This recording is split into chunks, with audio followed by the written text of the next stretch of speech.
Television, cinema ও OTT তিন মাধ্যমেই অভিনয় করে দর্শকের ভালোবাসা পেয়েছেন ইয়াশ রোহান। তবে তার সাফল্যের আড়ালে রয়েছে স্কুল জীবনের এক কষ্টের অধ্যায়। সম্প্রতি এক সাক্ষাৎকারে তিনি জানান, স্কুল পড়ার সময় নিয়মিত বুলিংয়ের শিকার হতে হতো তাকে। সেই তিক্ত অভিজ্ঞতার কথাই খোলামেলাভাবে ভাগ করে নিয়েছেন এই অভিনেতা। ইয়াশ রোহান জানান, তার স্কুল জীবন মোটেও সহজ ছিল না। ছোটবেলা থেকেই খাটো গড়ন ও বয়সের তুলনায় অপরিণত চেহারার কারণে সহপাঠীদের কাছ থেকে নিয়মিত বুলিংয়ের শিকার হতে হতো। তার ভাষায়, বুলিংয়ের পেছনে সবসময় কোনো নির্দিষ্ট বা যৌক্তিক কারণ থাকে না।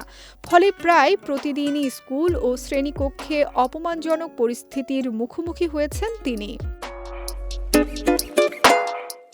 তিনি আরও বলেন, বর্তমানে বুলিং নিয়ে আগের চেয়ে অনেক বেশি সচেতনতা তৈরি হয়েছে। বিভিন্ন স্কুল, কলেজ ও বিশ্ববিদ্যালয়ে এ বিষয়ে কঠোর পদক্ষেপ নেওয়া হচ্ছে। তবে আমি যখন স্কুলে পড়তাম তখন বুলিং যে একটি গুরুতর সমস্যার সেই সচেতনতাই ছিল না। এমনকি তখন নিজেও বুঝতাম না যে বুলিংয়ের শিকার হচ্ছি।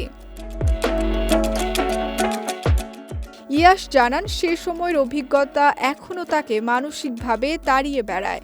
স্কুল জীবনের স্মৃতি মনে করলে আনন্দের চেয়ে কষ্টই বেশি ফিরে আসে। তিনি বলেন, অন্যদের মতো স্কুল জীবনের সুখস্মৃতি আমার নেই, বরং সেই সময়টাকে জীবনের সবচেয়ে ভয়ঙ্কর অধ্যায় হিসেবে মনে করি।